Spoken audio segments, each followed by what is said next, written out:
آپ افغانستان کو مستقبل میں کہاں دیکھتے ہیں؟ کیا افغانستان امت کی قیادت کرے گا؟ ایک مسلمان مایوس نہیں ہوا کرتا. میں بہت امید رکھتا ہوں. مجھے یقین ہے کہ یہ ایک نظام جا رہا ہے اور ایک نظام آنے کو ہے. سارا فلسطین ہے اور یہاں تو پھر قبلہ اول ہے، مقدسات ہیں، تو وہ جہاد کا تقاضا اب اس سے کہیں بڑھ کر سامنے ہے. کہ اللہ کو وہ پھر کہتا ہے کہ جی اللہ کو ہے پامردی مومن پہ بھروسہ، ابلیس کو یورپ کی مشینوں کا سہارا. بسم اللہ الرحمن الرحیم. بنوریا میڈیا میں آپ کو خوش آمدید. میں ہوں آپ کا میزبان ڈاکٹر جہان یعقوب. فکری مذاکرہ کے ساتھ آپ کی خدمت میں ہم حاضر ہیں، اور آج ہمارے ساتھ ہمارے ایک انتہائی معزز مہمان عبداللہ حمید گل صاحب تشریف رکھتے ہیں. شیخ عظیمی صاحب بھی موجود ہیں. آج ہم ان حضرات سے موجودہ حالات کے حوالے سے بھی اور ایک عظیم نسبت جس کے عبداللہ حمید گل صاحب حامل ہیں اس کے حوالے سے بھی سوالات کریں گے. السلام علیکم. وعلیکم السلام. آپ خیریت سے ہیں؟ الحمدللہ. عظیمی صاحب آپ بھی خیریت سے ہیں؟ الحمدللہ. جی عبداللہ حمید گل صاحب، ویسے تو آپ کے تعارف کے اور بہت سارے پہلو ہوں گے، لیکن میرے لیے سب سے زیادہ جو آپ کا تعارف اہمیت رکھتا ہے وہ یہ ہے کہ آپ جنرل ریٹائرڈ حمید گل مرحوم رحمۃ اللہ علیہ کے صاحبزادے ہیں. الحمدللہ، بہت بہت شکریہ آپ کا. سب سے پہلے تو وہ ریٹائرڈ کبھی بھی نہیں تھے. وہ اس چیز کو سخت برا سمجھتے تھے کیونکہ وہ کہتے تھے ایک سپاہی کیسے جو ہے وہ ریٹائر ہو سکتا ہے، ایک مجاہد کبھی ریٹائر نہیں ہوا کرتا. الحمدللہ میں بہت مشکور ہوں. آج میں یہاں آیا ہوں بڑے عرصے کے بعد، اور بڑی پرانی یادیں، اور یہاں جامعہ کے اندر بہت تبدیلیاں آئیں. جی میں ان کے ساتھ ہی حاضر ہوا، اور بڑی یہاں تبدیلیاں آ گئیں اور بڑی مثبت الحمدللہ کامیابیاں ہوں. اور وہی والی بات ہے کہ جب پیوستہ رہتا ہے شجر سے آدمی تو امید بہار رکھتا ہے. اور دیکھیں جنرل صاحب کا ایک نام الحمدللہ اللہ تعالیٰ جس کے دلوں میں محبت ڈالے، اور عوام کے دلوں میں جب کسی کے متعلق محبت ڈال دیتا ہے خدا، تو اصل میں اس کے وہ نظریات ہوتے ہیں جس کی بنیاد کے اوپر اس کے ساتھ ایک رابطہ، ایک روحانی رابطہ، رشتہ آپ کا قائم رہتا ہے. میرا خیال ہے جنرل صاحب کا جو محبت کا بنیادی وجہ ہے وہ غیرت ایمانی ہے، قوت اسلامی ہے الحمدللہ، اور پھر سچ راستے کے اوپر چلنا اور دشمن کو للکارنا ایک مسلمان مجاہد کے طور پر، اور اس کے عزائم کو خاک میں ملانا، اور اس کے سامنے کلمہ حق ادا کرنا. میرے خیال میں یہ وہ باتیں ہیں جو پاکستانی قوم کو بہت بھاتی ہیں، پسند کرتا ہے، اور صرف پاکستانی قوم نہیں بلکہ دنیا اسلام کے اندر اور جہاں جہاں انسان پس رہا ہے، کمزور ہے، اس کو یہ رویے بہت پسند ہیں. کیونکہ غیور جو لفظ ہے وہ اللہ سبحانہ و تعالیٰ کے اوپر بالکل صحیح بیٹھتا ہے، کیونکہ اللہ غیرت والوں کو پسند کرتا ہے. اللہ خود غیور ہے، اور اللہ تعالیٰ جو ہے وہ صرف یہ کہتا ہے کہ تو میرے راستے پر چل تو صحیح، میں تیرے ساتھ کھڑا ہو جاؤں، اور وہ رب ہونے کی قسم کھاتا ہے. میں سمجھتا ہوں کہ وہ راستہ جو ہے وہ حق اور سچ کا ہے، اور پاکستان جو ہے وہ نظریہ اسلام کی وارث ریاست ہے، اور اسی لیے ہر طریقے سے اس کے اوپر تیر و تفنگ چلائے جاتے ہیں. لیکن الحمدللہ پاکستان جو ہے ہر ٹیسٹ کے اندر کامیاب ہو، اور یہاں بہت ہی زبردست قسم کے لوگ پیدا ہوتے ہیں. ہماری عوام جو ہے وہ میں سمجھتا ہوں ایک بہت ہی قابل، بڑی زرخیز مٹی ہے. صرف ہاں لیکن یہ ہے کہ بس انشاءاللہ تعالیٰ میں سمجھتا ہوں کہ مایوسی جو ہے وہ تو کفر کے زمرے میں ہے. ایک مسلمان مایوس نہیں ہوا کرتا. میں بہت امید رکھتا ہوں. مجھے یقین ہے کہ یہ ایک نظام جا رہا ہے اور ایک نظام آنے کو ہے. اور پاکستان کا جو ایک ادھورا انقلاب جو کہ خطہ زمین کی شکل میں لا الہ کی بنیاد پر ہمیں ملا، لیکن جس نظام کے لیے ہم نے اس ساری تگ و دو کی اور قربانیاں کی اور جد و جہد کی، اس کے لیے ضروری تھا کہ اس نظام کو جب تک کہ کلمے کے دوسرے حصے میں تبدیل نہیں کریں گے ہم فلاح نہیں پائیں گے. محمد رسول اللہ صلی اللہ علیہ وآلہ وسلم کا. اور اصل بات یہ ہے کہ دنیا کو ایک نیا نظام چاہیے، صرف پاکستان کو نہیں، اور دنیا ایک نئے نظام کی متلاش، اور ہمیں وہ نظام انشاءاللہ تعالی ہمارے پاس وہ ہمارے آئینی طور پر بھی ہمارے اندر موجود ہے، اور اس کے لیے ہماری تگودو بھی تھی۔ ہم یہ مغربی جمہوریتوں کے پتہ نہیں کہاں پیچھے پڑ گئے۔ بہرحال میں یہ سمجھتا ہوں کہ یہ مغربی جمہوریتوں والا کام جو ہے اب آخر میں آیا کھڑا ہے، اب ایک اور نظام آنے کو ہے انشاءاللہ۔ جنرل صاحب کے بہت سارے کارنامے ہیں، تقریباً 36-38 سال سروس کا دور ہے، اور اس کے بعد جیسے آپ نے کہا کہ وہ آخر وقت تک اس کے لیے وہ سرگرم رہے۔ آپ کی نظر میں ان کا سب سے بڑا کارنامہ کیا ہے؟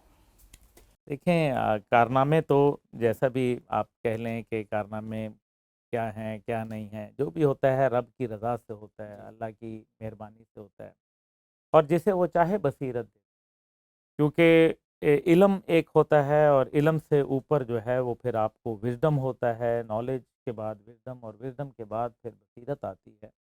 میرا خیال ہے سب سے بڑا کارنامہ یہ ہے کہ روس کے ٹکڑے کرنا، اور اس ایمان کے ساتھ اللہ سے مانگنا کہ یا اللہ تعالیٰ میں نے خودی کو اس مقام پہ لایا، اب میری رضا جو ہے پوچھ مجھ، اور پھر اللہ کی حکم سے، اللہ کی رضا سے جو ہے 16 ٹکڑے ہوتے ہیں روس کے، 6 اسلامی ریاستیں جو ہیں وہ مارد وجود میں آتی ہیں۔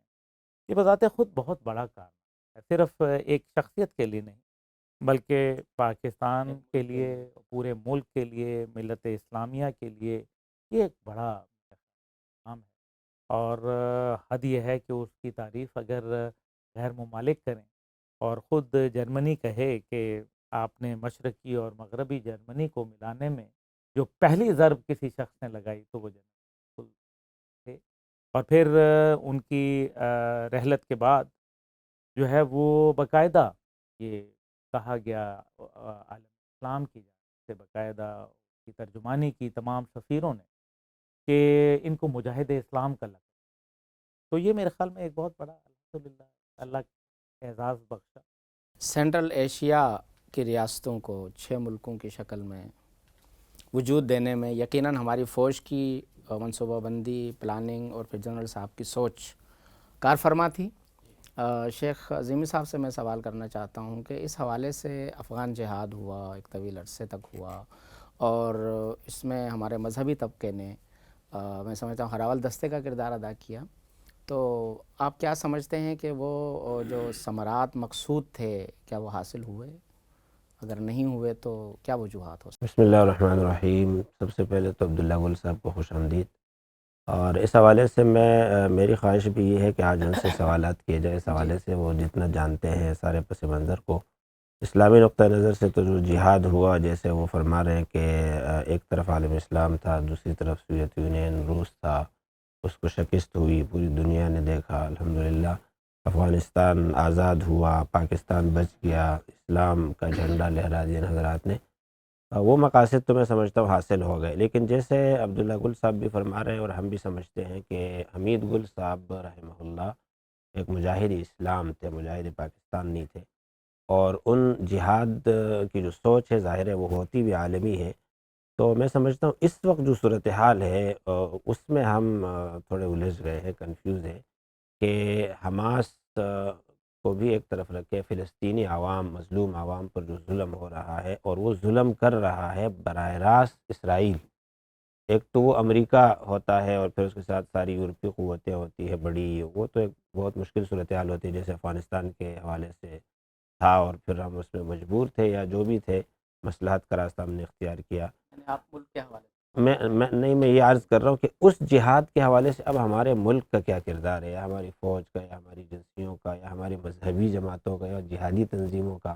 لیکن اگر جہاد تھا تو وہ جہاد کا آج تقاضا اس سے کہیں بڑھ کر ہے، اس لیے کہ ایک ریاست کو ختم کیا جا رہا ہے۔ جیسے اس وقت افغانستان ٹارگٹ تھا، سارا فلسطین ہے، اور یہاں تو پھر قبلہ اول ہے، مقدسات ہیں، تو وہ جہاد کا تقاضا اب اس سے کہیں بڑھ کر سامنے ہے۔ لیکن میں سمجھتا ہوں ریاست کا اس وقت کیا کردار ہے، اور علماء کا جو اس وقت ہے ان کا کیا کردار تھا، تو پھر اس سے ایک خدشہ ذہن میں آتا ہے کہ شاید یہ سارا کچھ کسی اور کی ایما پہ ہو رہا تھا، ورنہ تو اب وہ تقاضا کہیں بڑھ کر سامنے ہے۔ تو اس حوالے سے میں سمجھتا ہوں عبداللہ گل صاحب جو ہے نا ریاست کے حوالے سے، آپ کی بات کاٹ رہا ہوں، جنرل صاحب نے ایک موقع پر ایک پروگرام میں کہا کہ ایک وقت آئے گا جب لوگ کہیں گے کہ سوویت یونین کو ٹکڑے ٹکڑے کرنے میں امریکہ تھا پیچھے، اور پھر ایک وقت ایسا آئے گا لوگ کہیں گے امریکہ ٹوٹ گیا اور امریکہ کے ٹوٹنے میں بھی پیچھے امریکہ تھا.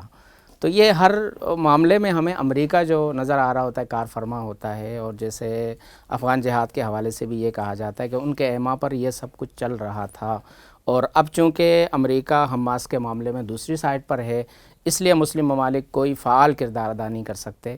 آپ اس کو کس نظر سے دیکھتے ہیں؟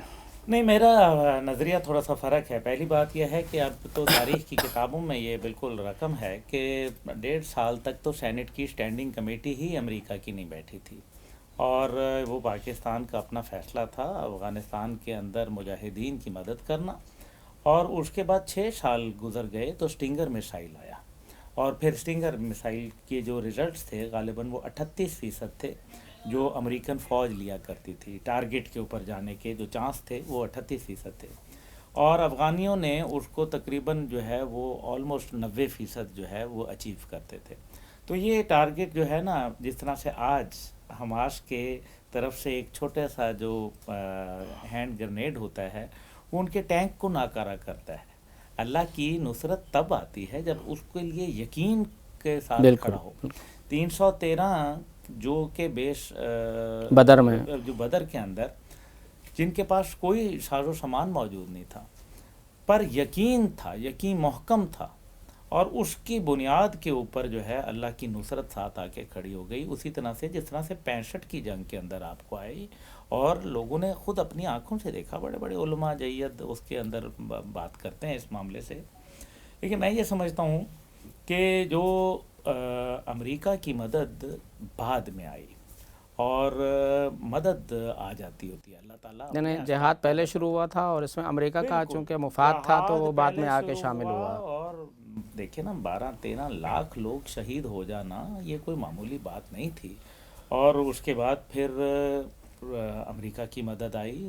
ظاہر ہے اس سے کچھ فائدہ ہوا، لیکن مجاہدین اس وقت تک جو ہے ان کی ایک ناک پہ زخم لگا چکے تھے، اور ان کی ناک سے خون بہنا شروع ہو گیا تھا. سوویت یونین جو کہ 3 ہفتے کے اندر افغانستان فتح کرنے کا خواب لے کے آیا تھا اور گرم پانی تک رسائی چاہتا تھا، پاکستان کے گوادر کو میں نے وہ نقشے خود اپنی آنکھوں سے دیکھے ہیں. میں خود جہاد میں رہا ہوں، اللہ کا شکر ہے.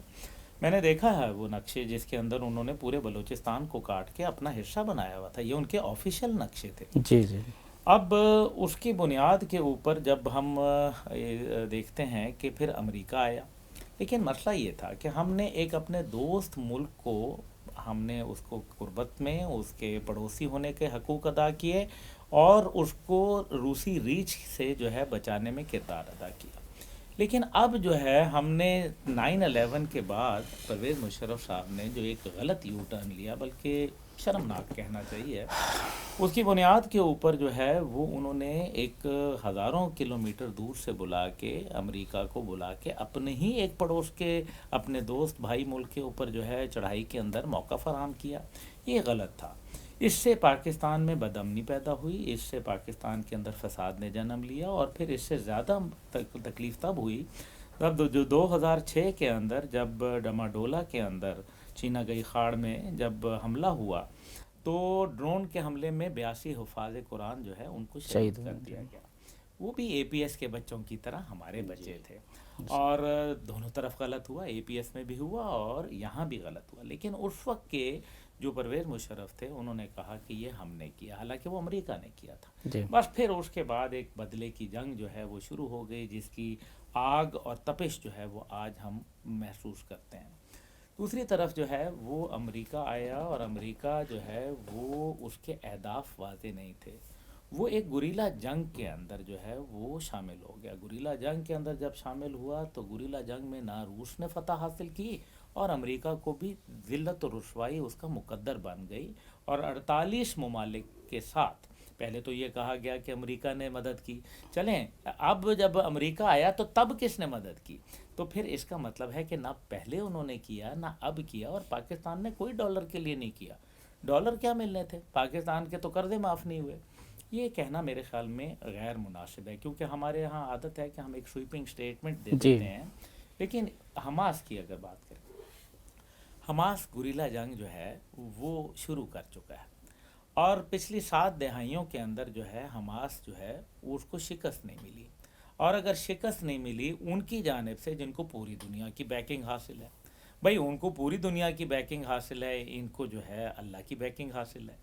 دیکھیں سیاسی محاذ کے اوپر حماس ہار گیا پوری دنیا میں، جہاں لوگ پہلے اسرائیل کے گن گاتے تھے مغرب کے اندر، آج وہیں مغرب کے اندر جو ہے وہ لوگ ان کے خلاف مظاہرے کرتے ہیں لاکھوں لوگوں کی شکل میں، اور وہ نہ ختم ہونے والا سلسلہ ہے۔ دوسری طرف جو ہے سفارتی محاذ ہے جس پہ اس کو شکست فاش ہوئی، وہ ممالک جو اس کو تسلیم کر چکے تھے انہوں نے بھی اپنے رابطے جو ہے ان کے ساتھ ختم کر دیے۔ اس کے اندر ساؤتھ افریقہ شامل ہے، بولیویا شامل ہے، کولمبیا شامل ہے، دیگر ممالک ہیں۔ آئرلینڈ کو دیکھ لیں کہ کس طریقے سے انہوں نے جو ہے ڈنکے کی چوٹ پر ان کو بات کی، اور پھر اس کے بعد وہ عرب ممالک جو ان کے ساتھ پینگیں بڑھانا چاہتے تھے وہ بھی جو ہے اب پیچھے ہو گئے، اور کئیوں نے تو اپنے سفراء بھی بلا لیے۔ تو یہ سفارتی محاذ پہ۔ عسکری محاذ کے اوپر تو کمال ہو گیا کہ وہ جو بھرم تھا، وہ جو انہوں نے ایک بتایا تھا کہ ہمارا آئرن ڈوم ہے، ہم ناقابل شکست ہیں، ناقابل، وہ تو بالکل چکنا چور ہو گیا۔ ان کی جو شباک اور موساد دونوں انٹیلیجنس ایجنسی جو ہے بری طریقے سے ناکام ہوئیں، اور پھر اس کے بعد جو ہے معاشی طور پر بھی ان کو جو ہے 35% ان کی معیشت باوجود $14 بلین دینے کے، ان کی معیشت جو ہے وہ ربو حالی کا شکار ہے۔ اس ٹائم پہ 63% لوگ جو ہیں اسرائیل سے نقل مکانی کرنا چاہتے ہیں، کیونکہ وہ اس کو ایک سیکیورٹی رسک قرار دے رہے ہیں۔ تو اس لیے میں یہ سمجھتا ہوں کہ حماس کے اس جنگ میں پہلے دن میں نے کہا تھا کہ اس میں وسعت آئے گی، علاقائی قوتیں، علاقائی جہادی تنظیمیں جو ہیں وہ اس میں جو ہے وہ شامل ہونا شروع ہو جائیں گی، اور یہ جنگ جو ہے یہ جیتنا ان کے لیے اب ناممکن ہو گیا۔ ایک طرف جو ہے حزب اللہ ہے تو ایک طرف حزب شیطان ہے، اور حزب شیطان کبھی نہیں جیتا کرتا، ہم نے یہ بڑی دفعہ دیکھا ہے۔ صرف جو ہے وہ یقین کرنا چاہیے۔ ہاں میں یہ ضرور کہوں گا کہ اس میں جیسے حضرت نے فرمایا، میں اس بات سے اتفاق رائے نہیں رکھتا کہ جو مظلوم جو ہیں وہ فلسطینی ہیں، نہیں، پلیز ان کو مظلوم نہ کہیں، نہ کشمیری مظلوم ہے نہ فلسطینی مظلوم ہے۔ اس کی وجہ یہ ہے کہ وہ تو جہاد فی سبیل اللہ مزاحمت کر رہے ہیں، اور وہ جو ہے مزاحمت کر رہے ہیں اپنے حقوق کے لیے، اپنی آزادی کے لیے، قبلہ اول کے لیے وہ جنگ لڑ رہے ہیں، اور اس جنگ کو اللہ انشاءاللہ تعالیٰ ان کو سرخرو کرے گا۔ مظلوم وہ ہیں جو وسائل رکھتے ہیں، مظلوم وہ ہیں جن کے پاس جو ہے افواج ہے، 58 لاکھ اجتماعی اسلامی افواج موجود ہے، جن کے پاس ٹینک ہیں، جن کے پاس میسائل ہیں، جن کے پاس ایئر فورس ہے، جن کے پاس نیوی ہے، اور پھر بھی ان کے ہاتھ بندے ہیں، تو حضرت وہ مظلوم عبداللہ اول صاحب میرا سوال یہی تھا کہ لوگ بھی آئے اور افریقہ کے بھی آئے اور پاکستان کے جو تھے ہی، دنیا بھر کے نا ایک وحدت نظر آئی کفر کے خلاف یا دشمن کے یا جارح قوت کے خلاف، وہ چیز یہاں کیا آپ کو نظر آ رہی ہے یا اس کے حوالے؟ فی الحال نہیں، میرے خیال میں وقت لگے گا۔ یا اس میں ہم نے یہ سوچا ہوا ہے کہ چونکہ اللہ کی براہ راست مدد آ ہی رہی ہے تو یہ 313 ہی سارا کچھ کر لیں گے، ہم نے پیچھے بیٹھ کے صرف نیک تمناؤں کا اظہار کرنا ہے۔ نہیں، ایسا کبھی بھی نہیں ہوگا۔ کئی لوگوں نے کہا کہ جی ابابیلیں آئیں گی، میں نے کہا اول تو ابابیلیں آئیں گی نہیں، اور اگر آئیں تو آپ پہ ہی پتھر ماریں گی۔ اس کی وجہ یہ ہے کہ کنکریاں آپ کا مقدر بن جائیں گی، کیونکہ دیکھیں میں نے شروع میں ہی کہا کہ اللہ غیور ہے، غیرت کو پسند کرتا ہے، کہ غیرت ہے بڑی چیز جہان تگداؤ میں پہناتی ہے درویش کو تاج سر دار۔ ہم نے دیکھا درویشوں کو، اور علامہ کتنا خوبصورت اس منظر نامے کو پیش کرتے ہیں کہ دنیا کو ہے پھر مارکہ روح و بدن پیش، تہذیب نے پھر اپنے درندوں کو ابھارا۔ آج دیکھیں تہذیب کے درندے، آج ان کو انسانی حقوق، بچے، بوڑھے، جوان، ہسپتال، کوئی کچھ شے نہیں نظر آ رہی، اور وہ برہنہ کر کے لوگوں کو بٹھا کے، کل ہی کی ویڈیو ہے اور اس سے پہلے بھی متعدد آ چکی۔ تو یہ تہذیب کے درندے ابھریں۔ اب اس کو بیلنس آف ایکویژن کیسے ہے کہ اللہ کو وہ پھر کہتا ہے کہ جی اللہ کو ہے پامردی مومن پہ بھروسہ، ابلیس کو یورپ کی مشینوں کا سہارا، کہ میرے پاس جی ٹینک ہیں، میرے پاس ٹیکنالوجی ہے، میرے پاس جو ہے وہ زبردست قسم کا اسلحہ ہے، اور دوسری طرف اللہ کو ہے پامردی مومن پہ بھروسہ۔ تو جیتتا تو پھر مومن ہے نا، یہ تو نہیں ہوتا۔ لیکن میں یہ ضرور کہوں گا کہ پاکستان کے لیے اسماعیل ہانیہ صاحب نے بھی کہا کہ پاکستان اگر دھمکی لگاتا، اس سے پہلے بھی مسجد اقصیٰ میں اعلان ہوتے رہے کہ اے پاکستانی قوم تم کہاں ہو ہمارے لیے۔ ہمارے چیف آف آرمی صاحب حافظ قرآن ہیں، اور قرآن کے فہم کو بہتر سمجھتے ہیں مجھ سے، میں تو طفل مکتب ہوں۔ میں ان سے درخواست کروں گا کہ جنرل عاصم منیر صاحب، آپ قرآن کے مطابق فیصلہ کریں، سورہ نساء کے مطابق فیصلہ کریں، سورہ انفال، سورہ توبہ، سورہ محمد کے مطابق فیصلہ کریں۔ یقین مانیے آپ کو کوئی ہرا نہیں سکتا۔ پاکستان ایک بڑی زبردست چیز ہے، اللہ تعالیٰ کا یہ خصوصی انعاموں میں سے ایک انعام ہے۔ اس لیے ہمارے اپنے مقصد کو سمجھنا ضروری ہے۔ معاشی طور پر یہ جو معیشت کی باتیں کرتے ہیں، 12 صدیاں مسلمان جو ہیں انہوں نے معیشت کے اوپر نہیں بلکہ شمشیر و شنا اول کیا۔ آج ہم طاؤس و رباب کے اوپر ہیں، اور یہ آخرت ہوتی ہے۔ اس لیے من حیث القوم میرا یہ پیغام ہوگا کہ مجھے کراچی آ کے بڑی راحت محسوس ہوئی۔ میں نے یہاں دیکھا کہ شادی گھروں میں غیر ملکی جو کمپنیوں کے مشروبات ہیں وہ انہوں نے بین کیے ہیں پاکستانی مصنوعات کو۔ اسی طریقے سے جو غیر ملکی وہ چینز جو کہ مختلف جگہ پہ کھانے دیتی رہیں، 4-4 ہزار میل جو تھے وہ اسرائیلی درندوں کو جو ہے وہ دیتی رہیں، ان کے متعلق کم از کم ہم اور کچھ نہیں کر سکتے، اتنا ضرور کر سکتے ہیں کہ ہم ان کا بائیکاٹ کریں۔ یہ من حیث القوم، اس میں کوئی آپ کا حکمران انوالو نہیں ہے، آپ کی ریاست انوالو نہیں ہے، لیکن یہ آپ کا اور اللہ کا معاملہ ہے۔ اگر آپ یہ کرنے میں کامیاب ہو گئے تو انشاءاللہ تعالی فتح جو ہے وہ انشاءاللہ نصر من اللہ و فتح قریب، اس میں کوئی شک و شبہ نہیں ہے، لیکن اتفاق نہیں ہے۔ وَاعْتَصِمُوا بِحَبْلِ اللَّهِ جَمِيعًا وَلَا تَفَرَّقُوا، نفی کرتے ہیں۔ ہمیں کہا گیا اور تم قرآن کی آیتوں کو جھٹلاؤ گے، تو حضرت کافر تو مانتا ہی نہیں ہے قرآن کو، تو پھر جھٹلانے والے کون ہوئے؟ جھٹلانے والے مسلمان ہوئے۔ تو ہمیں یہ سمجھنا ہے کہ مسلمان جو ہے وہ ہونا افضل ترین ایک مقام ہے، اور اس مقام کو حاصل کرنے کے لیے ہمیں جو ہے وہ عملاً جہاد اور ذہنی طور پر اور زبانی طور پر اور فکری طور پر، یہ تمام قتال تو اس کی آخری فارم ہے نا، ہمیں اس کو بروئے کار لاتے ہوئے ہمیں ایک ایسا لاہ عمل، اور اس کے لاہ عمل کے لیے کئی میرے پاس طریقے موجود ہیں، جیسے ایک عالم اسلام کی علماء کانفرنس بلائی جائے، اور وہ علماء کانفرنس جو ہے بتائے کہ اللہ اور اس کے رسول جب مسلمانوں کا نسل کشی ہو رہی ہو تو کیا احکامات کہتے ہیں۔ کیونکہ ہم نے دیکھ لیا دنیا 2 دھڑوں میں تقسیم۔ قائد اعظم محمد علی جناح رحمۃ اللہ، اب ان کا کمال دیکھیں کہ انہوں نے 2 قومی نظریہ پیش کیا۔ آج وہ 2 قومی نظریہ پوری دنیا کے اندر آ گیا کہ دنیا جو ہے ایک جو ہے وہ 2 بلاکوں میں دہشت تقسیم گردوں ہو کے گئی، ساتھ کھڑی ہے، اور ایک جو ہے وہ ان کے ساتھ کھڑی ہے جو بیچارے اس ٹائم پہ حق کے اوپر ہیں۔ اس لیے یہ جو سوچتے ہیں کہ اسرائیل یہاں رک جائے گا، یہ نہیں رکے گا، کبھی بھی نہیں رکے گا۔ اسرائیل ایک درندہ بھی بہت چھوٹا لفظ ہے۔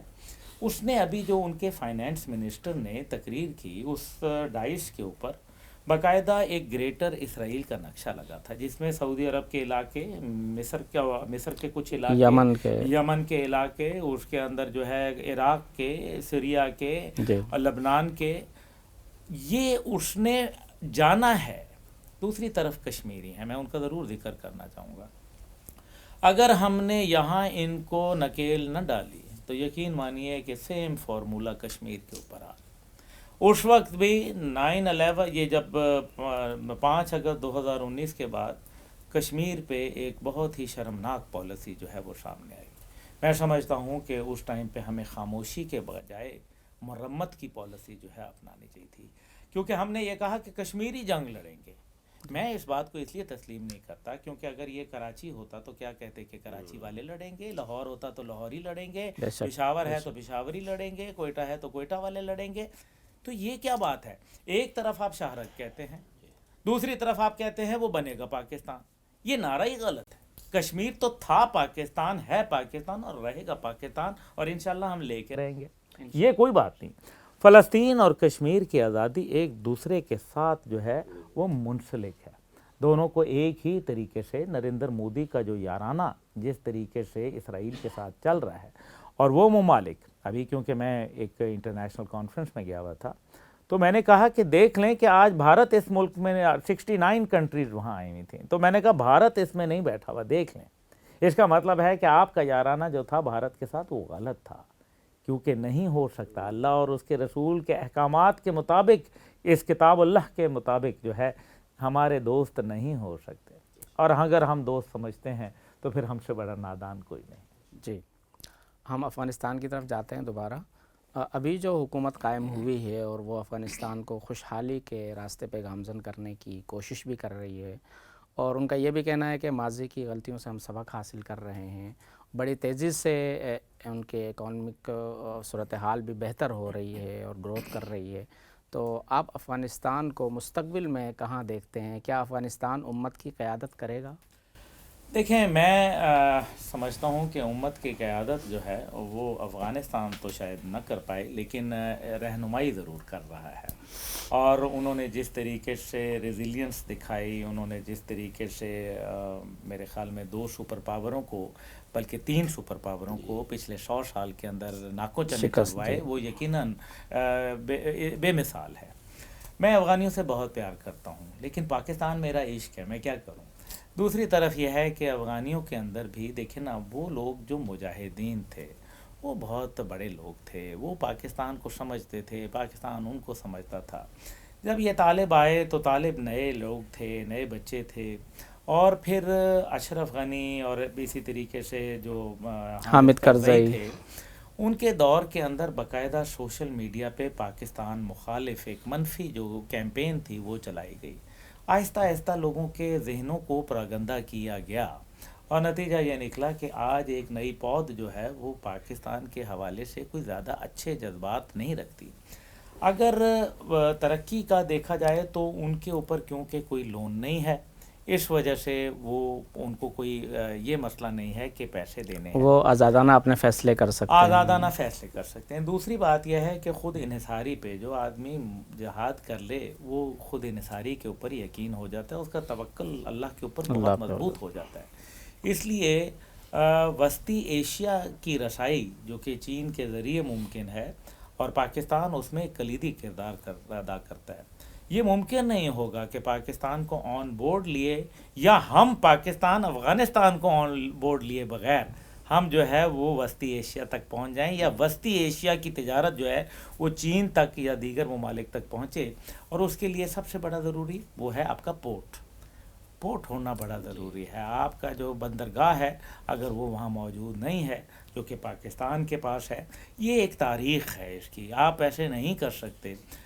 وقتی طور پر دوریاں ہیں، وقت کا تقاضا ہے. میں نے یہ سجیشن بھی پیش کی ہے کہ کچھ لوگ جو دونوں اطراف جو ہے وہ فاصلے ایک بڑھانا اچھے چاہتے ہیں. نام رکھتے ہیں اور دونوں اطراف میں ان کی عزت ہے، ان کی ایک کمیٹی تشکیل ہونی چاہیے، اور کدورتوں کو کم کر کے، جو نفرتوں کو کم کر کے ہمیں محبتوں کو بانٹنا ہے.